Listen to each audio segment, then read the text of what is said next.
Калиопи се пакуваше сама.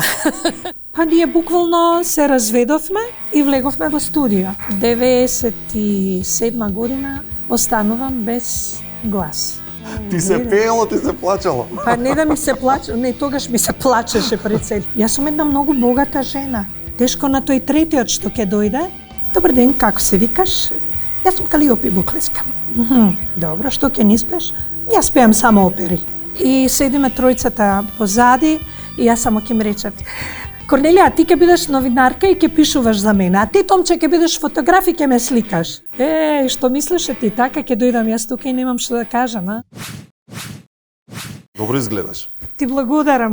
Добро со фризурата, ми се допаѓа. Ти се Бубе. Да. Бубеин салон, навистина прекрасни се. Што е за фалење, треба да се фали. Да, во држава затоа што само критикуваме, ретко фалиме. Се слагам со тебе и мислам дека со тоа мора веќе да се престане. Да, ајде малку Една да за свртиме. секогаш. Позитивните работи да ги зборуваме, Така а е, не само така што е. не чини што не Овде што има може нешто да зад мене? Ако сакаш. Чекај тоа. да погледнам вака, подобро е некако. Ти Опла, јес! Па некако пубаво вака е за седење. како ти е тебе комфортно? А ти имаш пернича? Не знам да видиме. Дај ми го перничето, бе. Таму ми беше омилена песна порано. Може би треба да направиме ремейк со Ромео. Јас сакам дел од песните да ги позборуваме, но Добра. пред тоа ќе се навратиме на еден момент пред 10 плюс години, за да се пофалиме дека Ајде. уште добро изгледаме. Немам дерман да ти земам. Може. Добро. Викам, што ми правиш? Ти ќе немаш кај да Ќе си викаш, немам од тебе кај да бегам. Е така. Добро. Мислам дења ноќе. Везен ти ми фрлаш иле. Добро. Така. Со мене само се караш, ми се лутиш, мое пиле.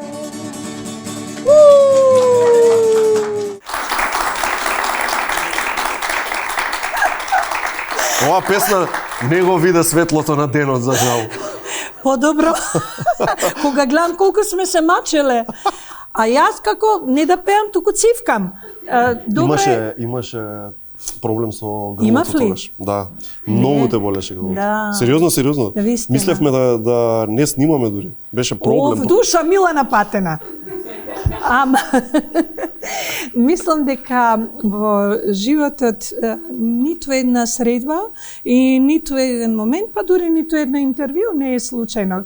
А дали ти се сеќаваш, тоа беше пред ова наше интервју, Добро.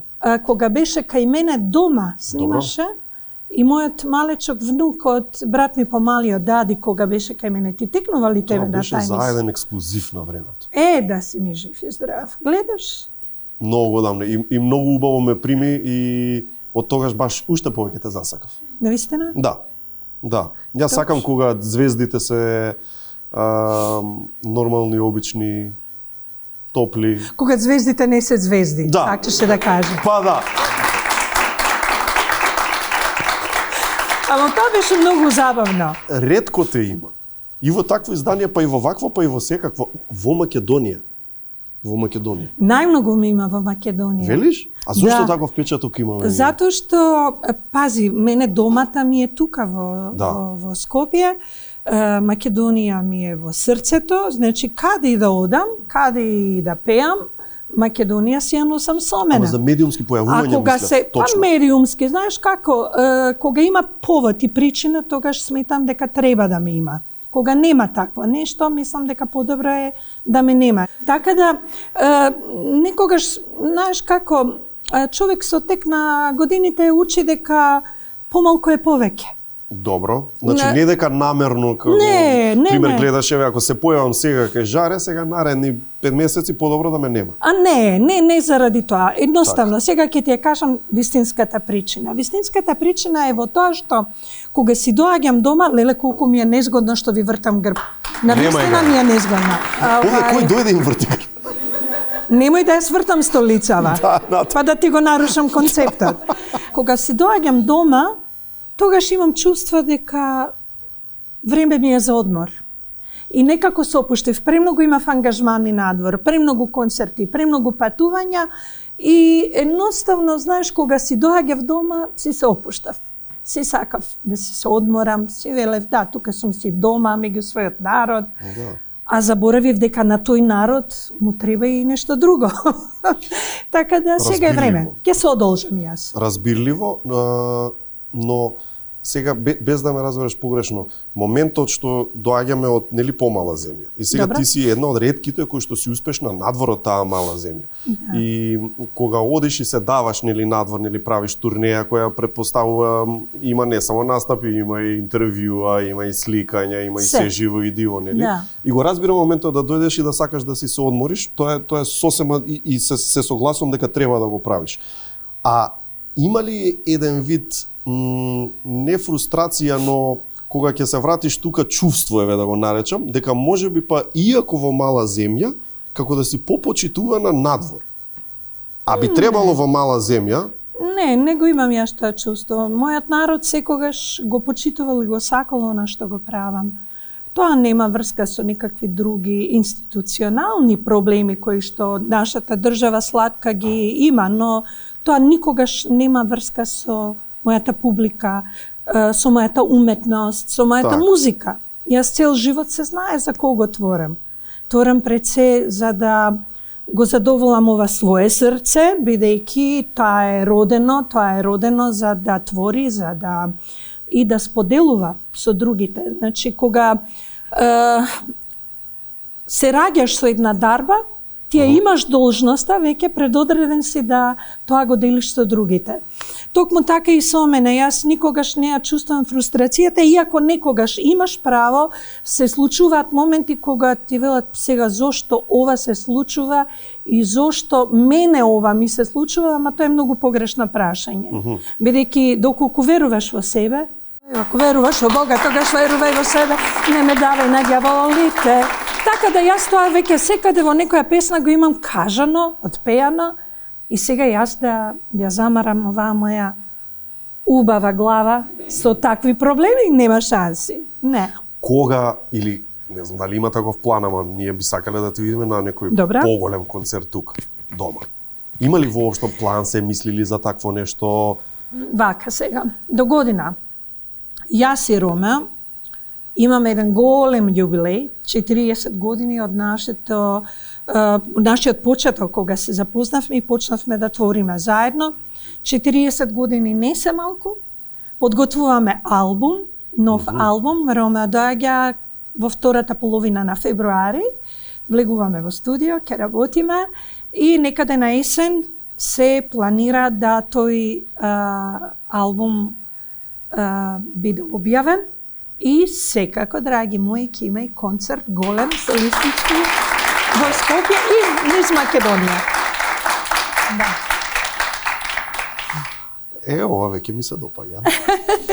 Ова ми се допаѓа. Тоа значи дека ќе дојде. Да, апсолутно. Се радуваш кога имаш така, ова сега кога те видов како го раскажа и ја видов среќата. О, како не. Бидејќи среќата никогаш не згаснува кај мене. Јас секогаш однова како сега да започнувам ги работам нештата. Секогаш. Се согласувам. Ај за тие концерти. Таму е Калиопи фронтмен. Но сепак, освен Калиопи, има еден тим позади што стои, има музичари, техничари и така натаму и така натаму. И секогаш ми е потребно да ги спомнеме и тие луѓе, бидејќи тие луѓе многу ни значат. Да, како не. Сега ние што сме пред камера, окей, ама сите тие што стојат позади треба да добијат и нели собствен аплауз и треба да ги некој спомне и така натаму. Ајде ве ти за својот тим позади. Што би кажал? Види, тоа е моето второ семејство. Јас секогаш велам дека луѓето со кои што соработувам, некои од нив се многу долги години со мене заедно. Еве ги. Ова е мојата моментална екипа која што музички ме прати на моите концерти. Поставата на сцена. Така е. Имаме туку уште една господја која што тука не пречека. Тука сме, мислам, во Грачаница, во Етна хотел. И ова беше непосредно пред нашиот концерт, пред да одиме во сала. Еве не тука во Сараево. Тука сме сликани во кај Желјо 2 пред кебапчилница и им ветив пред Сараевскиот концерт ќе ги носам на кебапи и навистина остваривме таа мисла. И сега можете да ја тргнете, пошто како сум облечена и како изгледам, подолго да не ме гледате. Ова беше една брзинска, онака, на трчање, затоа што бевме навистина преморени, имавме претходно 2 концерти и дојдовме во Сараево и за среќа имавме еден ден пауза, па искористивме да ги однесам на најдобрите кебапи во Сараево. Кога има концерт, потребно е да се вежба или сте толку добро извежбани да такви работи не Ние се потребни? секогаш Ај малку да им се даеме сретнуваме. слика на нормалниот day by day живот, ден за ден. Мојата ситуација е кога свириме константно, значи подолго време, проби не се потребни, Така? затоа што сме уиграни, веќе толку сме усвирени, што би се рекло, да нема потреба од проби. Но, пред да започне една турнеја или некаков настап кој што е од посебен карактер, пробите се задолжителни и само знаеш како, ние пробите не ги доживуваме како проби. Секогаш уживаме во секој еден момент и додека пробаме, ние свириме како да сме пред публика или свириме како да сме на некој сешн кој што нас не значи. Многу се смееме, многу се шалиме. Главен од сите забавлјачи е Александар клавиатуристот, битолчанецот, кој што има неверојатен хумор. И понекогаш дури го молиме пред да излеземе на сцена да не зборува ништо, за да не смее. Инаку, тоа се прекрасни луѓе и јас многу ги сакам и многу сум горда на нив, особено што нашите концерти се навистина посебни и тоа и македонската публика ќе има прилика да го доживее до година. Списокот на песни како се прави? Кој одлучува во кој момент кој ќе биде финалниот? Списокот на песни... Веќе имаш опус голем, не е лесно да ги одбереш. И не само тоа, еден е опусот во Македонија, другиот опус така. за надвор и ние секогаш правиме, после секоја турнеја менуваме нешто, бидејќи да не биде тоа слично како претходното. Да се даде нешто. Среќа дал Господ имаме песни, има па можеме. Ама најчесто тоа го правам со Ромео, бидејќи правиме избор и на песни кои што треба ново да се најдат на репертоар или пак ако имаме некаква преработка ја заменуваме. Значи секогаш се воведува нешто ново. Ем за публиката да е ново, ем за тебе да е ново. Да, посебно и за нас значи многу бидејќи сметам дека ако се презаситиш со една материја, тоа влијае нормално, станува веќе монотоно и ние сакаме да разбиеме малку. И може да се почувствува од публиката? Сакаш да кажеш? Не дозволам да дојде до таму. Не доаѓа до тој Не доаѓа до таму, до тој момент не доаѓа, бидејќи на време се грижиме да сето тоа биде средено. Така, опусот е голем, а се започна на едно златно славејче. 76-та година. 76-та година. Една песна учителке. Замисли, за 2 години, значи за 3 години од сега, за 2 уствари, за 2 години од сега, 76-та година, јас не сум имала ни 10 години тогаш, до 50 години, значи од златно славејче за 2 години. 40 години од не, ја не смеам да зборувам за годините, бидејќи треба да ловам млади генерации уште на мојава музика. Музиката не старе. Знаеш како, тоа е многу чудно, кога ти зборуваш за себе, за своите години, а музиката не те дозволува да остареш. Баш така. Ајде да се потсетиме на песната. Кратко делче. Ајде да ја чуеме во студио.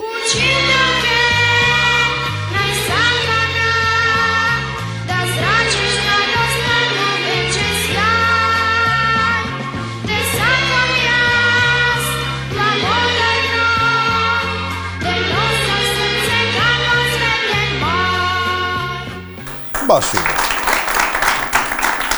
Значи, има една слика од тоа златно славиче, кога ќе ја видам, не знам дали ја има во архива тука, дали ја добивте. Ние имаме дел слики, да ја опиши ја. Со рацете каде што пеам во занес. И тоа е една иста поза која што ете. Тоа е еден ист момент кој што и до ден денес да си го правиш уште така? Да. А како дојде до тоа да се потсетиме на Златно Славече? Како се бираат тогаш децата што ќе пеат? Се бира на еден начин. Тоа било сериозно, препоставувам. На еден многу сериозен Нели? начин. Јас во тоа време живеев во Кичево. Добро. И со моето семејство. И во мојата школа јас веќе учествував на некакви надпревари, такмичења, приредби, бев солиста, често пеевме за армијата во домот на армијата. Некогаш се крше и столици кога пеев од тие народно-ослободителните песни. Војската ги земаше столиците и од возбуда ги кршеа. Од мерак. Од мерак, да. Еве тоа е во Кичево. Ова е школскиот хор. Ова е во училиште. Во училиште, да, ова е во домот на армијата. Добро, на еден начин ти си се подготвувала, значи за поголемо нешто како Златно Славече. Па не знам јас за што сум се подготвувала, јас никогаш не ги мислев работите, јас само ги живеев.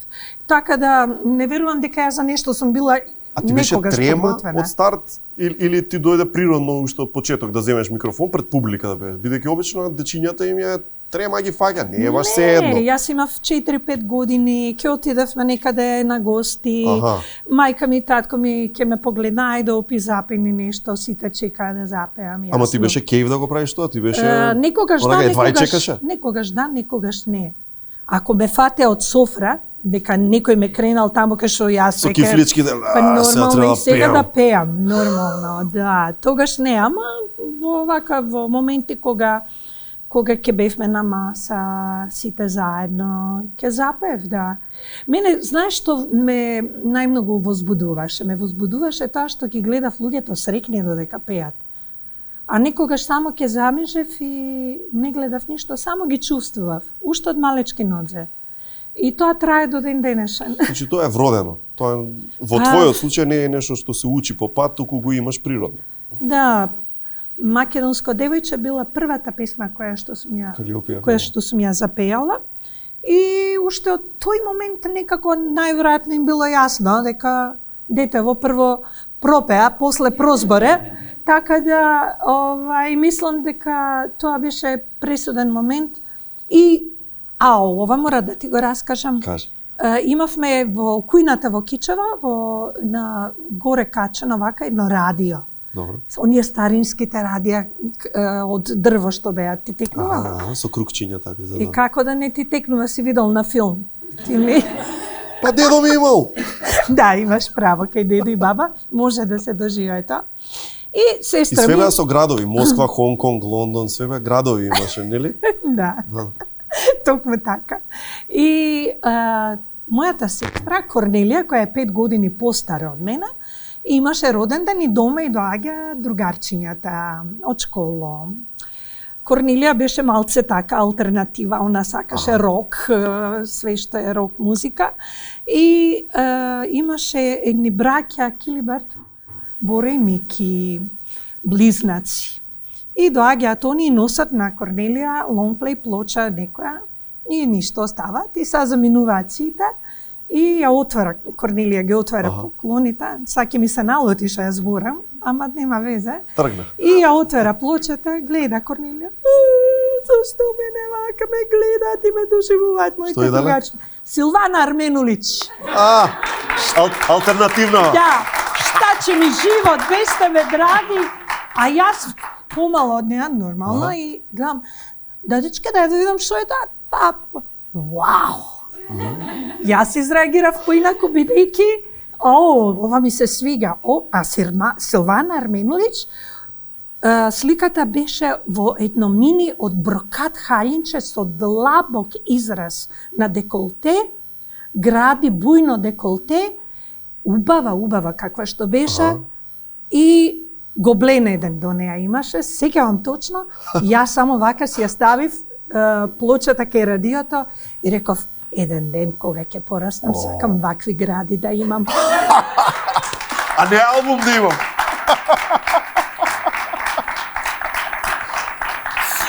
Ете, и така почна моето музичко патешествие од мали нозе, Па се до таа Златно Славиче, сега да се вратиме.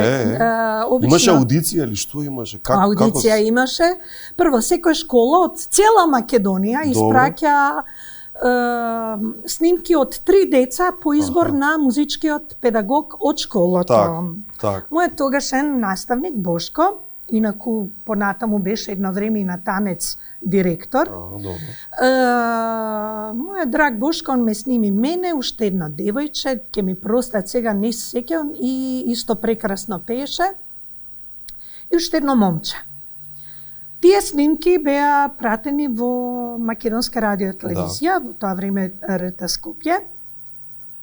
И каде што стручно жири ги преслушуваше снимките, и тоа е првиот круг. Вториот круг е, откако они ќе изберат едно од тие деца, кои деца влегуваат во тој ужи избор, ни беа пратени песни. Мене ми беше пратена мојата учителка и се сеќавам со мајка ми малку виолина свири и со неја ја вежбавме песната, ја научив. Следното беше во Сутјеска одмаралиштето во Охрид, каде што не дочека и Александар Џамбазов и целиот креативен тим на Златно Славиче. Там имавме втора аудиција. Колку внимание се посветува. И јас не знаев дека всушност мојата песничка и е дадена на уште една девојче. Не бев единствена која што и беше пратена. И двете ќе ја пеете сега. Да, и ние таму уствари требаше да се реши која од нас две ќе припадне таа песна. Како модерни реални шоуа. Страшно. Какви реални шоуа? Ова е драма. Ова е драма. И се сеќавам на тој момент Чичко Ацо, мој прекрасен легенда. Добар ден, како се викаш? Јас сум Калиопи Буклеска. Добро, што ќе ни спеш? Јас пеам само опери. И он ги крена вегите. Добро, ајде отпини нешто. Не можам вака, мене ми треба бина. Туп си се качив од едно столче на друго на маса. И човекот свати со кого си има работа. Така. И ја испеав песничката, ништо, заминав, излегувам надвор. И слушам сега од надвор дека внатре некој друго девече пее мојата учителка. И мене тогаш ми стана јасно дека јас уште не е решено дека е тоа моја песна. Ама на крајот испадна во моја полза, а девојчето доби една песничка која се викаше Петлиња две се скарале. Значи и таа пееше на Златно Славиче? Да, пееше, ама доби некоја друга песничка. Јас многу ми се допадна нејзината песна. Каков хепи енд види на крај изгледа? Петлиња две се скарале, за лиска помош барале, заради едно обично зрно. Петлиња две се скарале, од лиска помош барале. Тебе Златно Славиче 76 омилен албум ти е. Слушај, добре што не станав и реков. Добре. Да. За 5 лета. И како е тоа детство, каде што, зашто после тоа ти почнуваш така за дете исклучително сериозна музичка кариера, се придружуваш, нели? Да. Одиш по турнеи, па во хор Развигорче или како се викаш? Токму така, дојдовме, прво морам да ти кажам, кога пред да одам на Златно Славиче, дома мајка ми ме фаќа како си ги размрдувам сувенирите над регалот кај телевизорот. И мама Марија ми вика, што правиш сине? Место правиш. Си правам место баба за Златното Славиче. Пехаров. Какво Златно Славиче? Тоа викам, тоа што ќе го освојам. Ама сине, чекај полека, мајка ми пошто е наставничка, учителка цел живот, не е во ред тоа, ти треба да мислиш на моментот дека е битно да се учествува. Ама не, мамо, ти не знаеш, јас знам, јас чувствувам. И сега како ти тоа некому да го објасниш? Ја ќе рече, нарцис. Само бендисано едно. Само бендисано мало. Не бе. И кога беше фестивалот во универзална сала и тече, доаѓа делот на наградуваните. И се тргнуваше секогаш од трета награда па нагоре. И мајка ми, те молам Господе, барем трета награда, нека му дадат на детево да не отиде разочарано. На место правеше ли вас? Втора награда, 2 награди ги делат. Леле, ја нема и тука. Прва награда, Кичево. Калиопи. Леле, тоа беше чувство невидено. Да.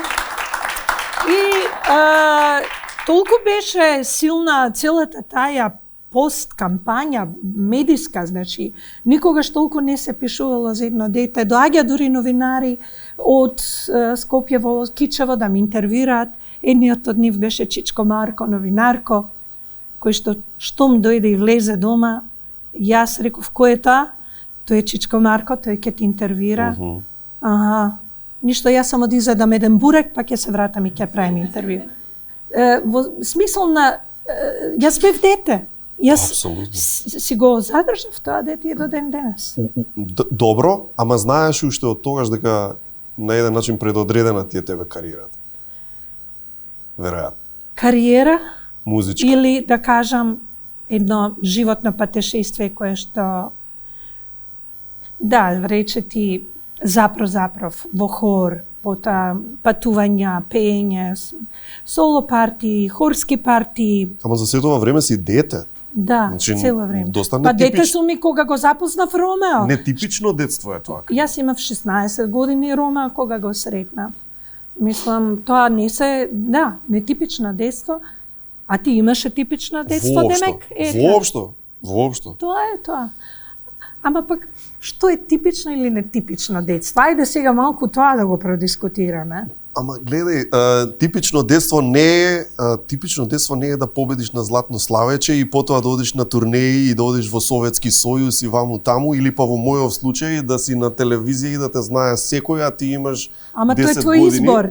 Тоа е наш избор. Ама е не типично и носи многу позитивни, мега позитивни моменти, ама си носи и тешкоти. Немаш ти време како другите дечиња кога сакаш да идеш џамли и да играш со другачињата. Играв. Па кај во Советски сојуз ли ќе најдеш? И се менував со сликички со фудбалери. Да, се правив. Играв и каубојци индијанци, играв партизани и германци.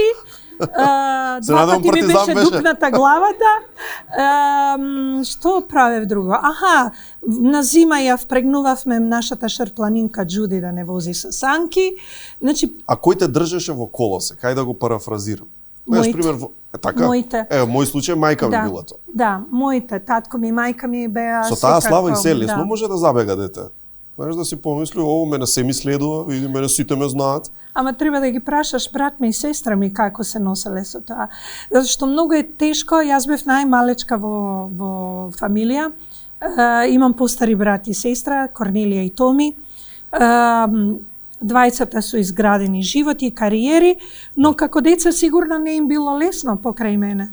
Еве ги моите сладки. Еве ги тројцата. Еве ги. Корнелија е најстара, па Томче, па јас.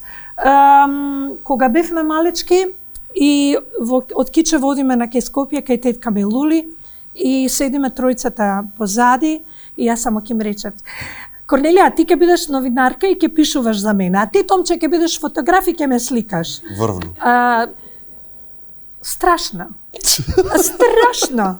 Ама, знаеш што се случи? Неколку години понатаму, Корнелија стана навистина новинар, а брат ми камерман и фотограф. Видиш? Да. Тоа е. А добро ти се случило некогаш Корнелија да ти прави интервју или нешто? Никогаш. Професионално. За неја е тоа непотизам. Да. За неја е тоа непотизам, ама благодарејќи на Тони Цифровски, еднашка бевме двете заедно во емисија, но таа никогаш не ме чествувала со интервју. И како што јас имам некои своји принципи во мојата кариера, така и ги почитувам низините принципи, и затоа е во моите очи многу голема. Одлично. Да. А брат ми има сликано. Да? Најубавите фотографии обоиме кога го издадовме албумот, го снимавме спотот обоиме и тогаш мислам дека се направени ретко најубавите фотографии ever у мојот живот. Па можеби има врска што баш брат ти бил?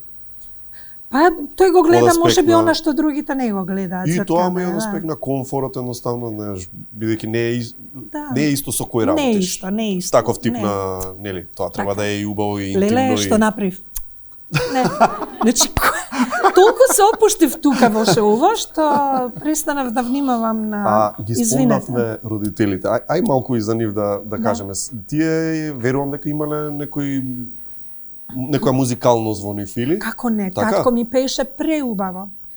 Мајка ми исто така. Добро, крушата под круша паднала. Не е дека... Дедо ми свиреше прекрасно виолина, таткото на мајка ми. Корнелија пее фантастично. Еве мама. Еве сме јас и мама. Малата опи. Погледни, оваа жена на 21 година не имала сите тројца. Сите тројца? Да. Замислете. Пардон, на 23. Па добро, не дека е... На 17 е Корнелија, 18. Мој 23 е... На 21 година. И на 23 е предизвик. Да. А не па на 27. Кралица. При тоа, успешна во својата работа, од 17 години работеше како наставник по ликовно. Низ нејзини раце поминаа многу генерации. Што имаш од неа во себе си? Карактерно да речем. Психологот, добриот психолог, педагог, 5 години работев во Швајцарија како наставник по музика. И од неа, можеби она што е најтипично е отвореноста. Значи, ја секогаш, што на ум, тоа на друм. Добро, отвореност и во таа смисла, а дали отвореност во смисла на да даваш шанса на луѓе? Секогаш. Мојот прв момент е секогаш простувањето. Јас никогаш не сум си дозволила, без оглед дали одредена личност ќе ја сретнам повторно, која што има нешто сгрешено или не сме се разбрале. Јас уште во истиот момент простувам, бидејќи секогаш сметам дека за сето тоа постои некаква причина, постои некаква позадина заради која што јас не ја знам. И така се покажува низ текот на времето. Тоа е од мама, од тато? Татичко мој. Тато Панди го загубивме пред година и пол дена. Велат дека дури со мене почнал да покажува татковска љубов. Пред тоа немал време. Трета среќа. Млади биле моите. Ама не е точно. Тој сите тројца не сакаше и беше човек кој што си го сакаше семејството. Од него, па што да кажам, силен, храбар, хуманист. Татко ми беше добар човек со многу тежок карактер. Беше остар? Молам? Остар беше остар во смисла... Како не, он беше остар... Принципиелен и... Премногу. Вака и крај. Премногу. Но посебно не толку со мене колку што беше со мојот брат и со мојата сестра. Добро, сега ти најмало обично помалите, најмалите, полесно некако поминува. Јас умеев со него како. Јас знаев... И тоа е важно. Тато, може да ме возиш на санка? Не можам одам во град. Ама тато, те молам. Знаеш колку многу те сакам, татичко. Ти си најубав, ти си најдобар, татичко. Ти најдобро влечеш санка. А тој ме гледа вака, пошто нормално не беше будала. Може, ама под еден услов. Кој тато? Се ќе направам. Нема да ми викаш тато во град, ќе ми викаш Дасо. Даса е нешто very high. Фраер. Да. Ја викам, нема проблем, леле, одиме во чаршија. Дасо! Браво. Само да се извозиме. Така да, се сеќавам, а истиот тој, се сеќавам кога го добив првиот шамар од него. Јас, Томче и Корнелија многу си игравме, бескрајни. Имавме преубаво детство. Ама ќе направевме и по некоја белја. Деца. Ако направеа само тие двајца белја, јас имав една смислена песна. Опа на тато, ќе ве кажам. И овие сироти двајца. Подкажување со джингл. Со джингл, злато, да, све беше со джингл. И седнуваме да ручаме, татко ми на чело, јас тука до него нормално, мајка ми од лева страна, Томче, Корнелија. Овие двајца јадат супата, сркаат, ама таа ги срка нив. А јас тато, да се направам, нели, кажи, опи, и да ти кажам нешто, И тој каже, Томче и Корнелија обедат. Томче и Корнелија Вака и вака. денеска направија ова и ова. И штама. И само слушаш. Шјац! Првиот чамар го добивам јас. Ова ти е као збунет. Да, бе, зашто јас? Зошто мене? Ова ти е затоа што си кодош. Ајде, да. Затоа што ги кодошиш брат и сестра ти, затоа ти е, а ние тројца ќе се разбереме. Тоа беше тато. Па, Исправно. Види, исправно, да, Многу да. исправно. Па Многу. точно, не треба. Па посебно на Дада и Бато. А не знаев јас мала бев, У, 4-5 бато. години. Бато. Загреота бато. Шамарче, лете ти. Да. Опи, Кажи. тоа е убаво рано детство, вака кога се присетиш и со насмевка и се навистина е едно богатство да може еден човек така Како да се не? присети со Како не? фини спомени на сето тоа. Понатаму еве ако одиме, стигаме до еден момент група Калиопи. Да. Група Калиопи во која како доаѓа до формирање на група Калиопи? Сега ќе ти кажам. и- Идејата сама за групата Калиопи потекна од овој човек. Тој беше иницијаторот и за групата и за начинот како почнавме да го креираме. Ти колку цел тој години процес. веќе имаше? Јас кога го запознав Руме имав 16 16 негде? години, Добро. 16 и пол. И уште тогаш се почна после идејата? таму, да, 18-та година веќе И што е гарантно? 19. Ти заслужуваш бенд да имаш, односно да бидеш фронтмен Не, на тој група. само мене ме праша, Таму, да. би сакала ли да бидеш звезда? Тоа беа точните Аха. зборови. И јас само реков да. Значи во тој смисол моравме да работиме многу и работевме и во еден момент рече девојчата сега треба да порасне и да прерасне во жена и во тој момент тој го искреира албумот Роđeni, легендарниот албум, Так. на кој што е легендарната Бато, Кофер љубави, Небо ми си ја, Знам да те волим. Тој албум доживеа голема слава во Југославија. И она што е најважно е тоа дека Ромео секогаш знаел како да ме допре со песна. А Кажи. таа слава опи, Да. како ја доживаш, бидејќи оваа слава е веќе нешто друго. Да. Едно да. е ова претходно што било, а сега веќе друго е цела Југославија да наизуспее твои песни. А немаш 35-40 години или не знам да си кој знае колку зрел човек. Па види, сето тоа е многу важно каде започнало и како започнало. Јас мислам дека ние двајца сме си судбински предодредени не толку заради тоа што сме стапиле во брак и имаме дете, нормално, тоа е едно возвишено и големо чувство. Но тој податок дека ние 40 години работиме и ствараме и при тоа на таа музика се лепат многу генерации, тоа е нешто посебно. Ромеа беше неверојатно пред времето. Зрел. Да. Он секогаш размислуваше начин добар познавач на шоу бизнисот, добар познавач на песна, што значи хит, што значи пишан збор. Ајде им дадеме контекст на ова време. Значи ова време кога станува звезда Калиопи, се прави овој авторски пар тандем, како да кажеме, што остварува многу успеси Ромео и Калиопи. Кој е тоа време? Што е тоа време? Што е тогаш популарно? Збориме за денес? Не, тогаш. На почетоците ваши. Какво е тоа време? Наши беа исклучително специфично тешки заради тоа што ние творевме во земја која што беше 20 милионска. Така. Секоја република си имаше на некој начин своји представници во Кој тоа. беа? Ние, Да ги спомнеме малку вака. Лепи Сол и ние бевме во така. тоа време. Група Калиопи, Лепи Сол, подоцна доаѓаат некои нови имња.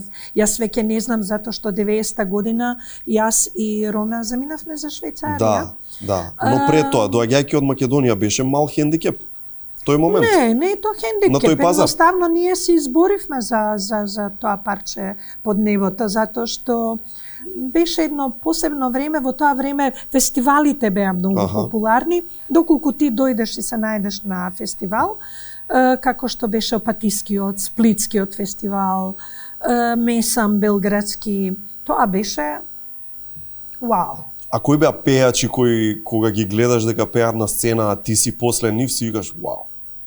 треба да пеам после или пред, не знам, X. На сцена тоа Имаше не ми некои беше такви- проблем. Мене ми беше повеќе интересно, например, во Опатија, кога во Кристалната дворана се собираа сите луѓе заедно и само одев и шетав и викам, лела, од еден Здравко Чорич, до Седме Мичвајта, до една Тереза Јосипа.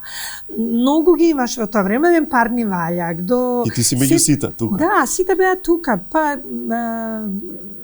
Хит месеца, например, белградски, многу популарен во тоа време. Да се најдеш во таа група на луѓе беше посебно А во тие моменти имаше некој што посебно те изненади со тоа колку е добар и несебичен со своето знаење, да сподели на млад настапувач, да те фати за рака? Немаше такви моменти, бидејќи некако, знаеш како, тоа поинакви времења беа. Ние не се осмелувавме премногу блиско да им дојдеме на Од почит. тие. Од почит. Почита беше број 1. Почита беше број 1. А динамиката твоја и на Ромео, како функционираше? Тој, не знам, носи песна, напишана, учествуваш ли во создавањето, не учествуваш, знаеш, како одеше тоа? Вака, кај Ромео има еден принцип, кога он твори сам. Добро. Носи готова песна? Носи готова песма, музика, текст и аранжман. Охо, склопена. Да, се комплетно. Потоа јас ги снимам вокалите, потоа ги снима инструменти тука, се враќа назад, оди во Хрватска, па потоа оди во Швајцарија и во Минхен мастерингот финален се работи. Кај беше потребата за толку многу да се патува за сите овие работи, пример? Од секогаш беше така или? Од секогаш, секогаш? да. Совршениот звук на Рома му е примарен, значи пред се број 1 му е да ме чуе мене во песната. Он секогаш минималистички ја гради приказната, додека мене не ме сними. Потоа работи. Откако јас ке ги снимам вокалите, потоа продолжува да работи. Не, мислам, неверојатен перфекциониста, девица во хороскоп, се ти е јасно. Што значи тоа? Перфекционист. Така? Да. Такви се? Роден на 1 септември и стално вели, Калиопе, денеска ти е патронат. Која му е роден ден. Да. Да. Да. Има ли некоја заднина во тоа зошто баш Швајцарија? Па таткото на Рома беше така, има тамо, нешто, да. значи. Маријан Иван Грил, познат уметник, сликар. Еден од ретките кои што заедно со генералич Рабузин Лацковиќ влезе во енциклопедијата светска на наивните уметници. Значи звезда во собствениот Да, жанр. тој беше најголема звезда од сите нас, поголем и од мене и од Рома, да. Инаку тој беше таму и заради тоа и решивме да одиме таму. А има врска целите превирања југословенски, па... Како не? Да. Нашиот последен концерт, прв концерт во универзална сала, од наш изведувач, се случи нашиот концерт 88 година. Сеќавам Владко Стефановски ни гостуваше на тој концерт. Тоа беше концерт за паметење. Нема да ви се верува, за потреба на тој концерт изработивме во една фабрика, не знам каде надвор од Скопје, за стакло, огромна кугла, голема како оваа студија, малку поголема. Малку помало, ствари, пардон, да не претерувам, како Менхаузен, се многу претерувам. голема. И целата во стакло да биде како диско кугла. Каде се постави? Се монтираше на сред кровот во универзална сала. Кој ли е белина? Се изработи мотор кој што требаше да ја придвижи. Ајде. Да, тоа беше неверојатно чувство. И многу анегдоти околу сето тоа, сеќавам со Аве Марија почна концертот. Многу музичари имавме на сцена. Еден ден се качуваме во канцеларијата на директорот, Звонко беше во тоа време директор, и имаше една голема карта на Југославија кај него во канцеларија и Ромео само вика: Калиопи моја, ја гледаш ли ти оваа карта тука? И викам: да, ја гледам. Ова нема да биде веќе вака. Не знаев зошто ми го каже тоа, подоцна разбрав, тогаш ми беше неверојатно. Ама како што и реков, секогаш беше пред времето, па ги гледаше нештата пред мене и токму од таа причина и решивме да отидеме и да се посветиме малку на нас, на приватниот живот. Се остварив како мајка. тамо се роди пако 91 Во тој момент година. веројатно и ти си почувствувала потреба за такво нешто, нели? Па, Да излезеш надвор малку од сцената под наводници. Чудно време беше и мислам дека од овој агол сега, гледајќи, мислам дека сме направиле еден паметен потек. Затоа и камбекот ми беше толку силен. И сладок, веројатно. И сладок, да. Така? Да. А имаше дел од тебе што си викаше, абе убав е овој живот мирен, под наводници, без сето тоа рефлектори, медиуми, Убаво беше. да си посакаш беше. да си истераш повеќе? Имаше убави страни тој начин на живот, но секогаш во мене тлееше желбата. Ако јас дозволев тоа да се претвори во еден вечен живот, значи ќе ја поништев тезата дека јас сум родена за оваа професија. Така да јас си дојдов назад да си земам тоа што ми е потребно и да го дадам она што на треба да другите го им треба. дадеш. Да, но уште малку да те задржам на Швајцарија, бидејќи мислам ќе им биде интересно. Како изгледа твојот живот таму? Веќе во првата година зборував и германски и швицердич. Тоа е се две различни работи скроз. И благодарејќи на тоа, фала на Бога, после успеав да бидам и наставник по музика во нивни ориентирани школи швајцарски. Значи во швајцарско училиште. Единствен странец, да.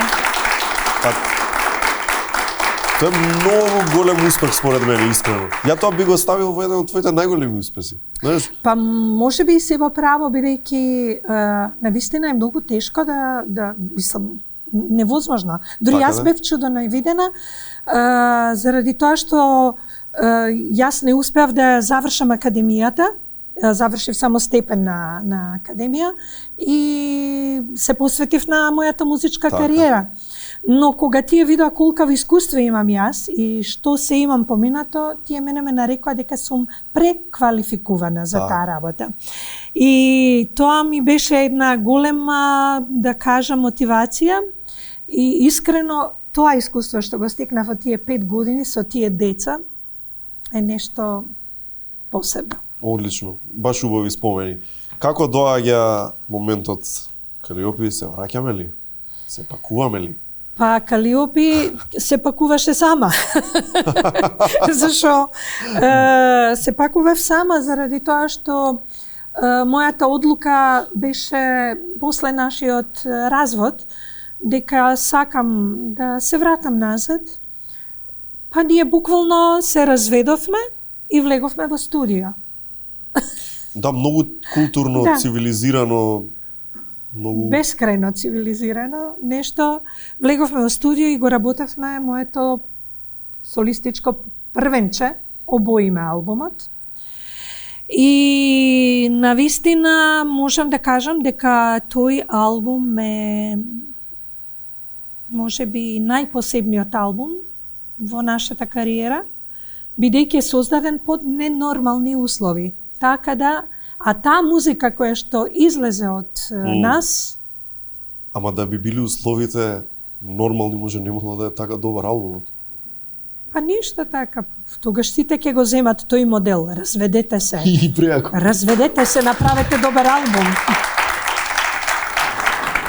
Тоа е уште еден показател колку сето ова што ние го создаваме години назад и до ден денес што трае навистина на еден посебен левел. Тоа не е нешто што е секојдневно, тоа не е нешто што е вообичаено. Функционираме така и тоа е тоа. Да, но на луѓето им е чудно. Пак ќе речем нетипично, зашто повеќето не успеваат да го направат. Па добро, меѓу време не венча 5 пати повторно, се сакаат. Не, гледај како ја гледам, многу ја сакаат, секако. А добро, да ти побара некој совет, како успеа, па не еден-два брака така цивилизирано, убаво да се задржи, го забравивме и за Пирчев. Срце мое, пуста усто, само за Рома зборуваш. Да. Како успеваш некој да ти дојде и совет да ти побара, знаеш, не дај Боже, нели ти вика Калиопи, не ми оди убаво, сакаме да се раде, ама сакам да останам како што треба. Пример, што совет би дала? Зошто луѓето не успеваат други? Имаш ти пријатели, имаш ти нели многу луѓе кои што поминале слични работи, ама ете не успеале така. Така да се разбереме, не значи дека јас сум се развела ние ќе се разведеме. Мислам, тоа е лудо, нели? Би било... И сакали опи ги советува луѓето. Си прават да пукне. Да смејте си се еден со друг. Не, нашиот развод беше болен, и едниот и другиот. Но мислам дека она што е најважно е за мене, сега зборувам од мој аспект гледано, дека човек кој што се заљубил, решил да живее со некого заедно, значи дели со некого нешто, верува во нешто негово. Не сме до крај, без оглед на тоа, ако исчезне таа првобитна форма на љубов, нека ја претрансформира во едно пријателство, ма тоа не мора да значи дека треба да се гледаме секој ден. А особено пак кога имаме и дете. Сметам дека првобитната идеја мора да се врати и да се сочува и да се каже, јас сепак овој човек бил мој избор во животот. Ако го згазам него, се газам себе си, бидејќи тоа мој избор. Така е. И со него работам најдобро. Нормално. Како ти кажам, јас си избрав двајца исклучително интелигентни мажи во мојот живот. И едниот и другиот. Исклучително интелигентни, исклучително талентирани. Исклучително убави. Рома, прекрасен татко. И мислам дека јас сум една многу богата жена. Тешко на тој третиот што ќе дојде. Ќе мора многу да уме како да се справи со цел овој мој космос, кој што е прилично сложен. Јас сум многу среќна што и моите двајца бивши сопружници се добри пријатели денес. Верувај ми, кога доаѓа Анкица, сопругата на Ромео во Македонија, прво нешто што прашува дали Васил има представа во театар, сака да оди да го гледа. Тоа е така. One big happy family. Happy family баш. Така. Сега баш ќе се подсетиме на еден период после тоа 96-та Скопски фестивал. Да. И песната Само ти, кратко делче, ајде да видиме како звучеше тоа.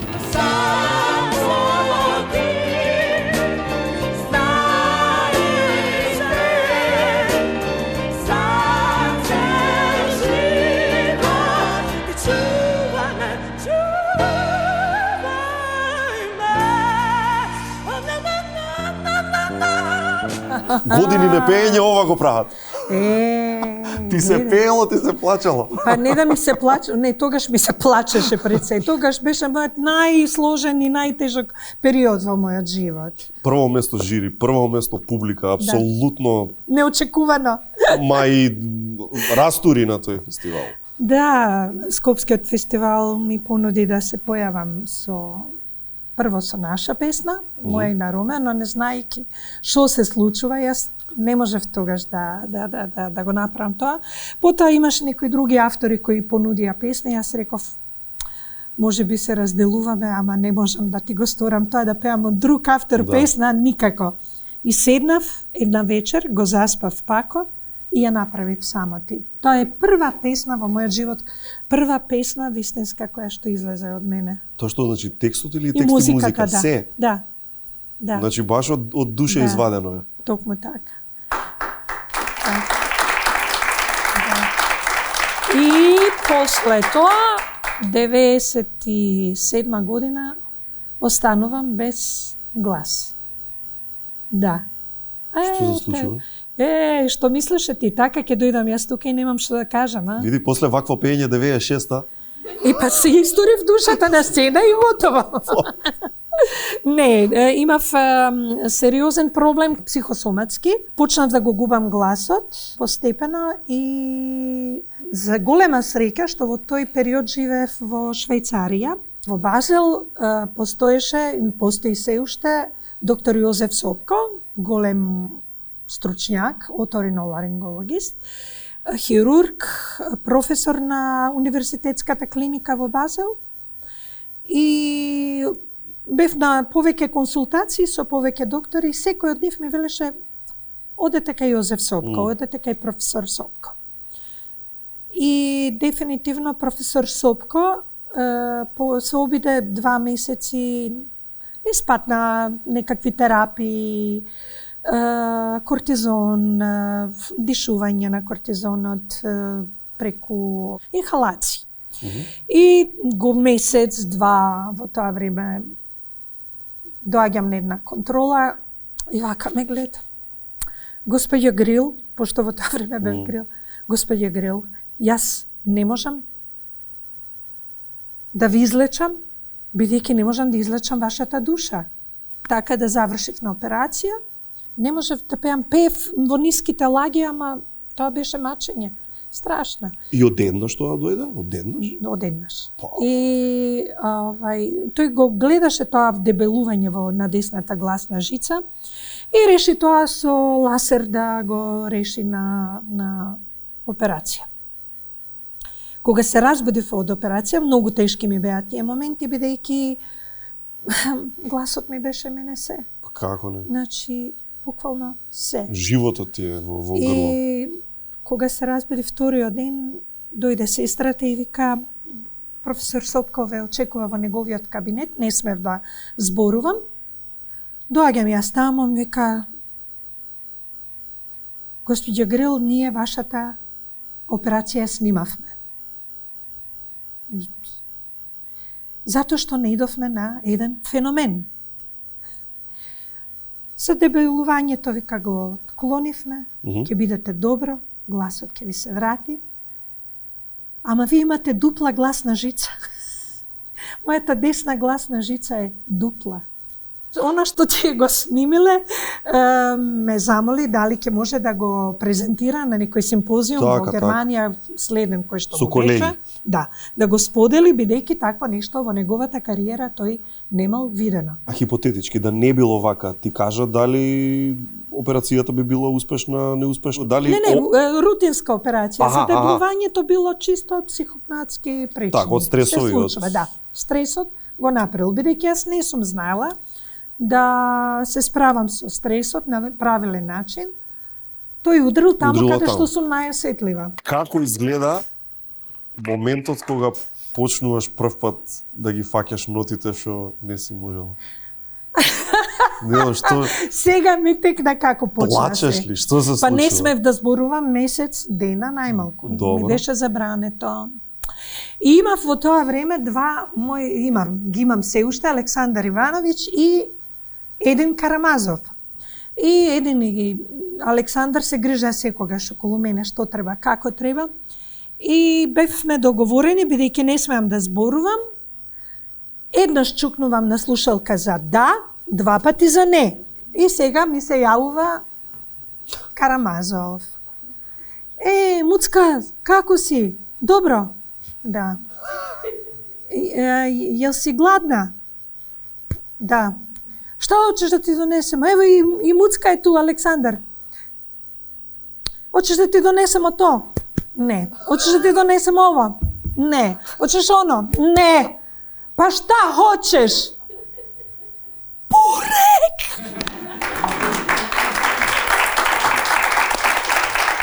А не смех да писнам. Бурек! И следното ни беше излегување, имаше многу добар мексички ресторан во Базел, каде што си излегувавме, се дружевме сите и овие маријачеве доаѓаат оригинални.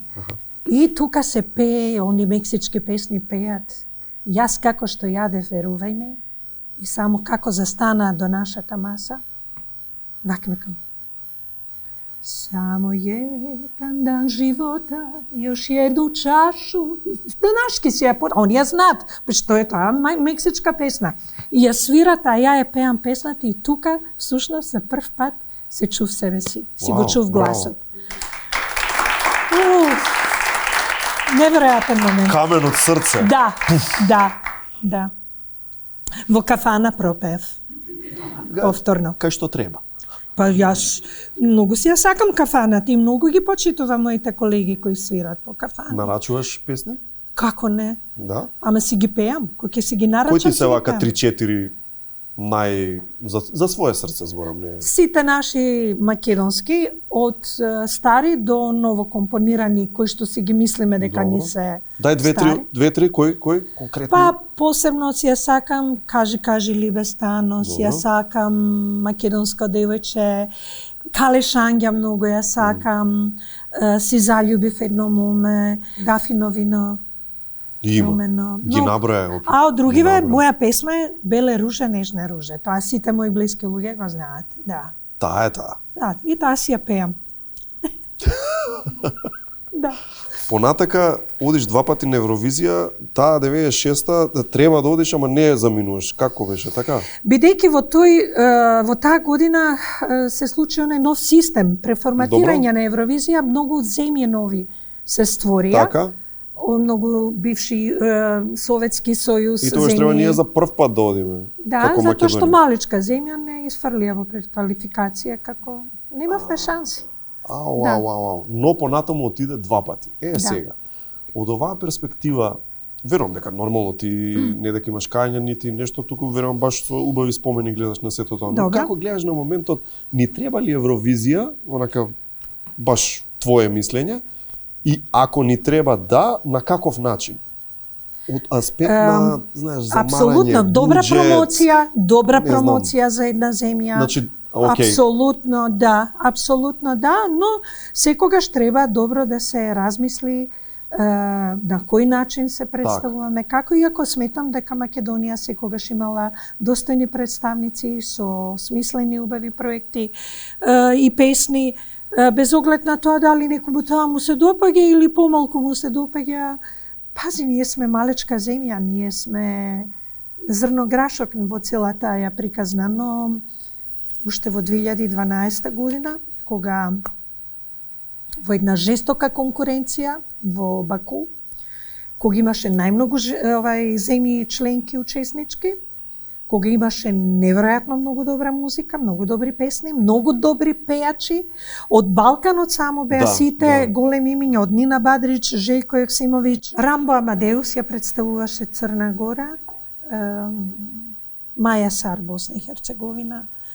И сега во една таква жестока конкуренција ние отидовме со песна која што ја испев на македонски јазик и која стана планетарно позната песна, која што во цел свет сите ја пеат на македонски. Значи, неверојатно е тоа чувство. Успеавме после долги години тогаш прв пат да влеземе во финале. Тоа жестока конкуренција многу беше навистина прекрасно чувството да се откриеш себе си по не знам кој пат. Добри, врвен настап имаше ти тоа. Па работевме многу. Идејата беше и од македонската телевизија да последната строфа биде отпеана на англиски. И така ја пријавивме.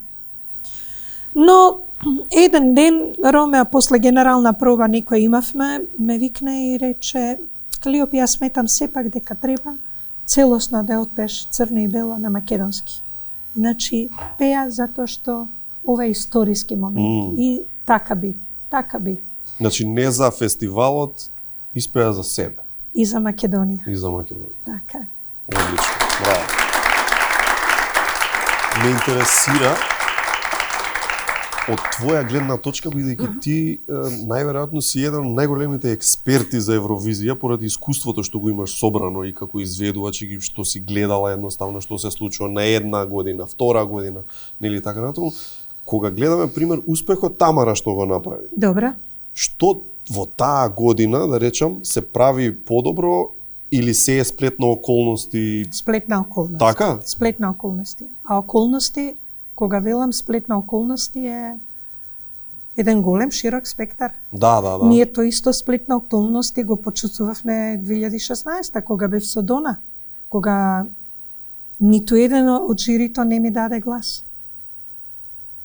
И тоа е сплетна околности. Поинакви околности. Па имаме сплетна околности кога истото тоа жири дава 12 на Македонија. Сплетна околности. Но и покрај премногу политика, пак сепак стоиш на мислење дека... Иако, пардон, чекај, морам да се довршам, те молам. Тамар имаше извонреден настап, извонредна песна, прекрасна интерпретација и сето тоа беше на ниво кое што стварно Така. го заслужува еден уметник како што е Табара.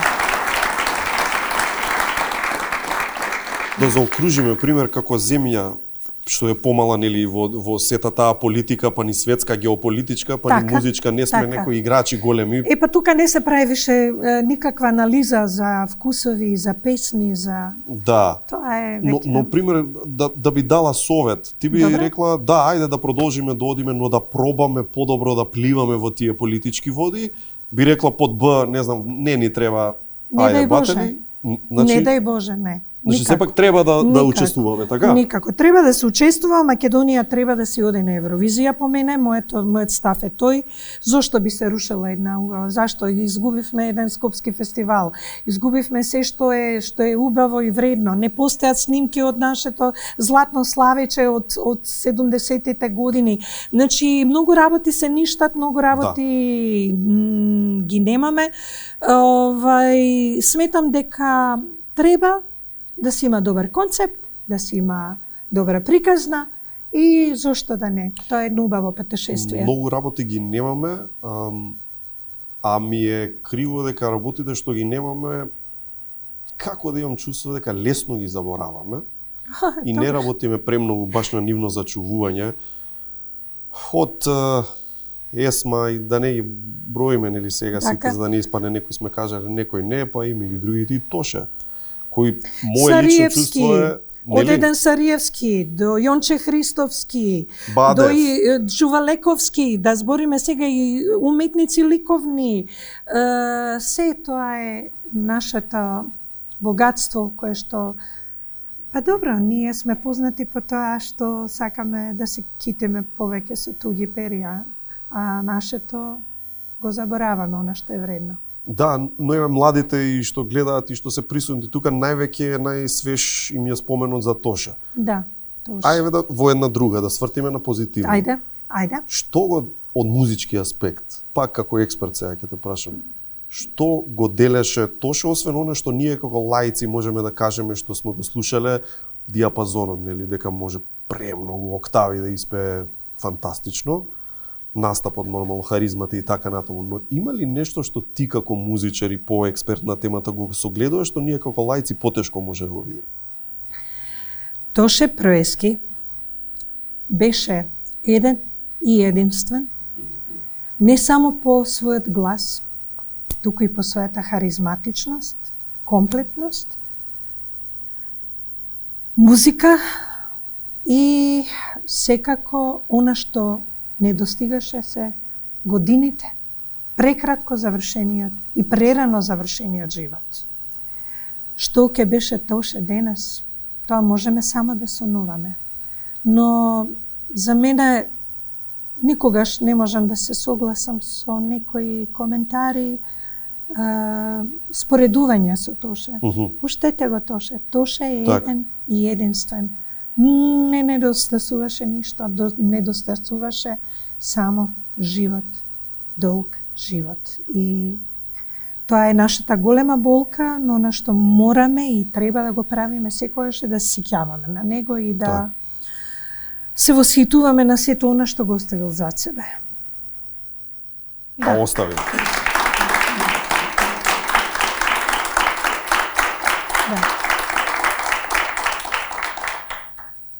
Сега, спомнав на...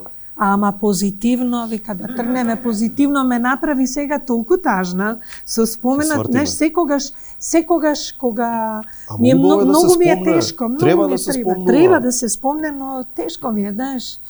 Па тешко, но сепак сме имале уникатен човек. Сме имале човек кој што бил премногу добар во тоа што го прави и бил македонец, горд македонец. Јас баш мислам дека треба... Па добро, исто често пати ја немаше секогаш таа поддршка што требало да има. Па нека биде лекција, знаеш, нека биде лекција, работите што ги имаме денес не знаеме дека дека ние учиме од нашите лекции? Па да се бориме, знаеш, да дадеме порака. Еве, ќе се бориме. До последно. До последно. Мора, Калиопи мора.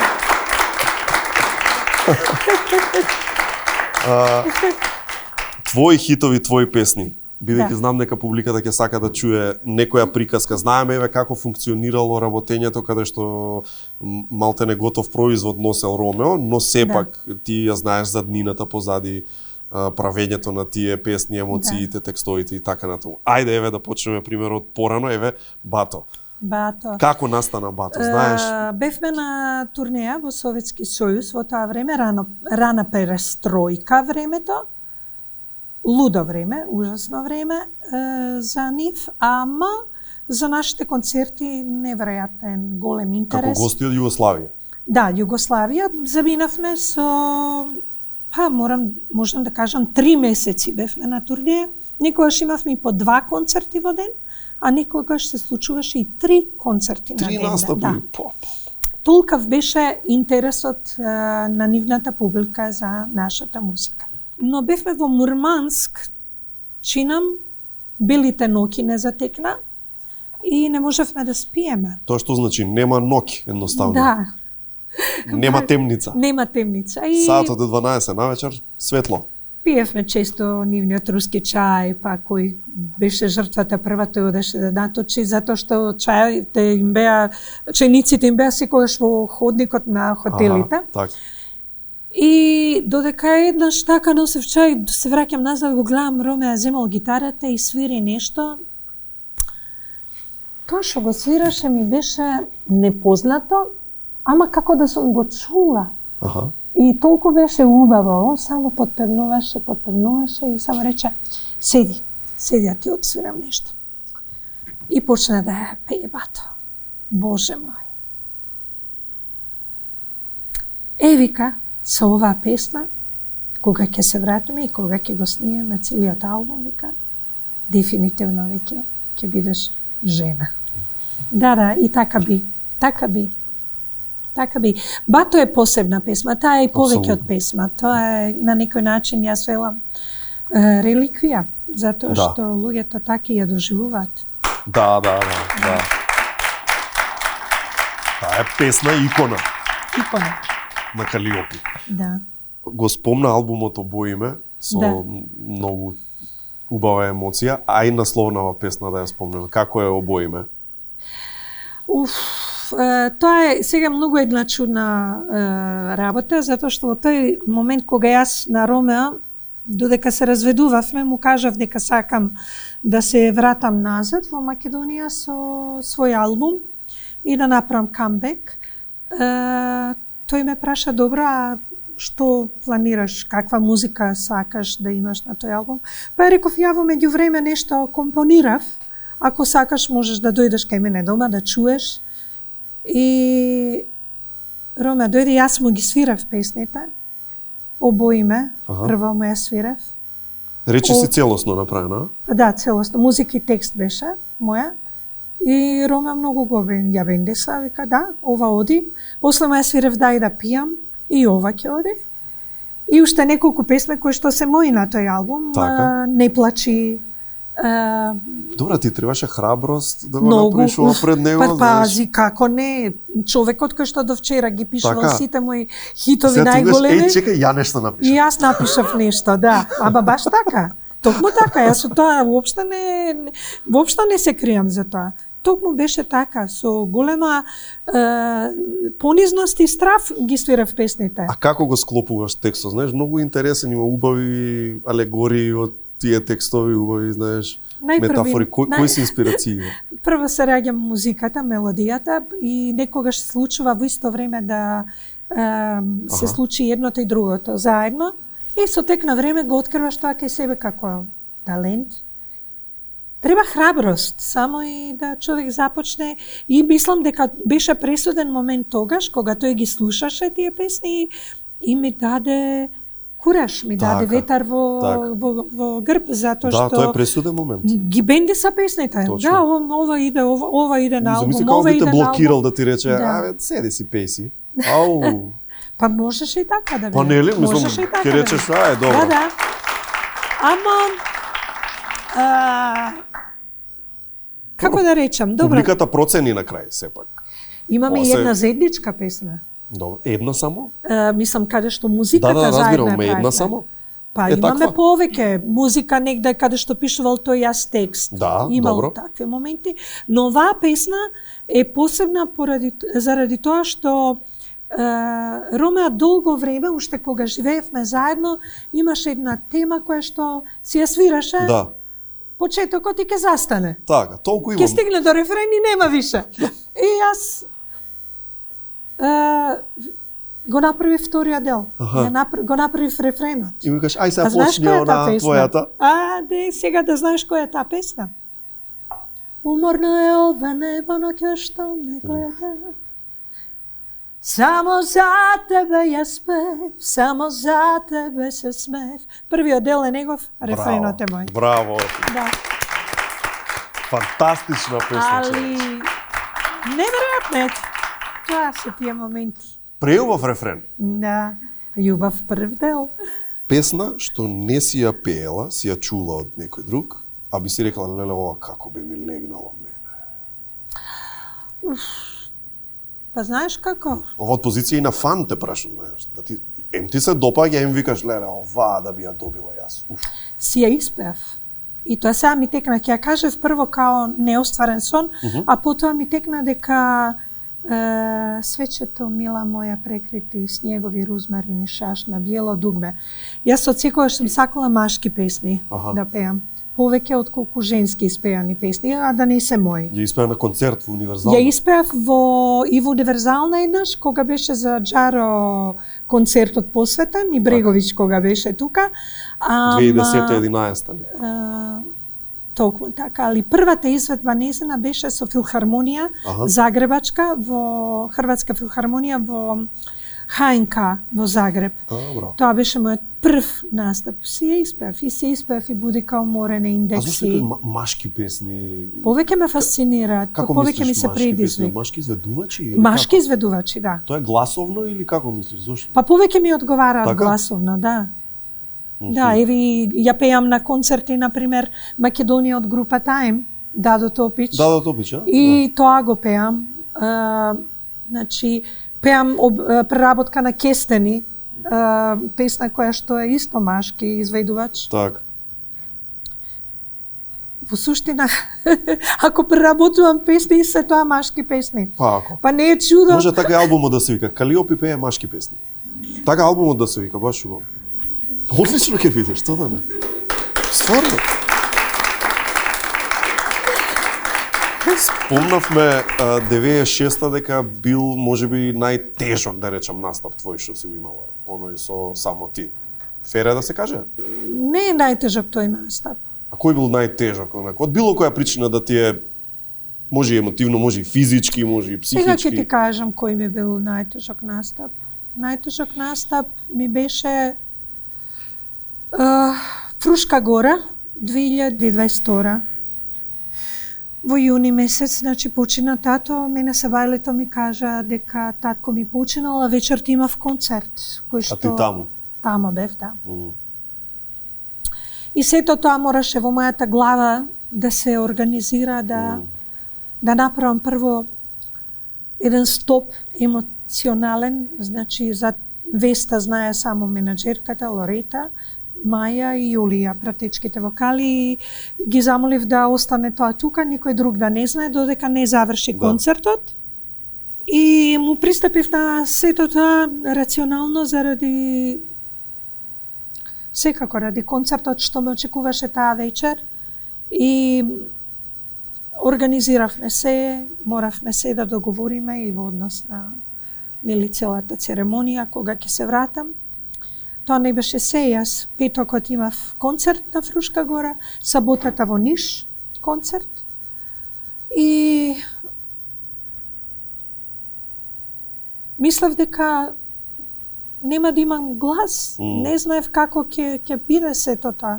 Прв пат бев во една таква состојба, во една таква положба да во главата ми звони, ти си професионалец, ти тоа можеш.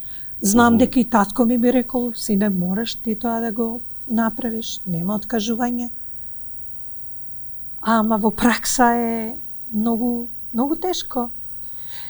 И најголемиот страф ми беше кога ќе излезам надвор пред микрофон, што ќе чујам, кога ќе почнам да пеам. Ќе бидам ли тоа јас, ќе биде ли тоа мојот глас.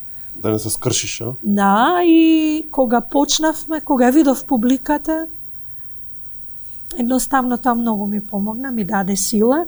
И кога сватив дека никогаш полесно не сум пеела отколку таа ноќ, гласот ме служеше, не можам да ви кажам како. Пеам и си велам од каде излегува овој глас, од каде? И во тој момент нормално човек ќе си почувствува, бидејќи си викаш, тоа мора да е тато, тоа мора да ми помага тој на некој свој начин. И заврши се тоа, тоа беше мојот најтежок настап. Да, но ова многу зборува и за таа една друга страна на професијава, бидејќи нели ние сите ве гледаме на тој еден настап каде што сме присутни, а вие следниот ден продолжувате на некој нов, каде што треба да им ја направите вечерта незаборавна на сосема нови луѓе, па трет, четврт, пети. Тоа не ми е тешко, Жаре. Тоа воопшто не ми е тешко. Но при тоа треба да дадете ист перформанс, односно прекрасен или најдобар што можете перформанс, без разлика на се што се случува, сепак сите сме луѓе. Така е. И не се случува се и се што. Црно и бело е сепа и животот, нели? После последната случка што ми се случи во Белград на 4 ноември, кога требаше да одржам концерт во МТС дворана, кога ми почина жена пред 5 минути пред самиот почеток на концертот. Пред да излезеш баш? Да. Ја сватив тежината на животот и неговата озбилност, кога не те поштедува од ништо. Но си реков од друга страна, да, тоа беше еден од најтажните моменти во мојата кариера. Чудно, како некоја филмска монтажа, ти случува нешто и не можеш да разбереш во моментот дека е возможно такво нешто да се случи. Кој би помислил дека може тоа да се случи? При тоа, кога дознав дека е во многу критична состојба, јас побарав од менаџментот, од организаторите, да ме пуштат да влезам во сала. Од самата сцена, прв пат излегов на сцена, од некаква друга причина. Свимнувам во публика која што е нема. 1500 луѓе седат во сала неми и предходно ме предупредија дека јас ја познавам жената. Тоа е едно семејство од Нови Сад, млада жена, 56 годишна, докторка по професија, инаку мајка на девојка која што е голем фан мој и они доаѓа на сите мои концерти. И морам да кажам дека последните зборови нејзини биле, кога тоа ми го кажа керката низина, кога ги свртила и рекла имам супер позиција, ќе направам многу убави фотки и многу убави видеа од концертот. И рече мајка ми умре среќна. Да. Ама нам ни беше шупло и празно. И тешко. И мислам и дека затоа и треба да се даде и аплауз на таков тип на луѓе како вас, бидејќи, знаеш, и јас се гледам како таков. На крај крајва сето ова што го правиме да им направиме, за нас поубав ден на луѓе, на публика. И луѓето треба да знаат дека сето ова што го правите се одржи многу елементи, многу луѓе кои што се зад камерата труд, сега и целата организација. И така, тоа е тоа. Како што тоа меѓу оние кои што најубаво го има опеано и со текстови со себе Фреди Меркјури, нели? Леле, омилениот пејач на мојот пако. И многу други каде што нели кажа ја морам да сум клован, нели, сакал Микел да ви направам да си поминете како што треба, така да ти благодариме тебе за сиве овие години што постоиш и што ни ги правиш животите и концертите незаборавни. Да си продолжиш така и те како со нетрпение го очекуваме албумот. И концертот. Па потоа и концертите повеќе ќе ги има. Ете така. Оваа 2024 нека биде круна на твоето досегашно постоење на музичката сцена. Може?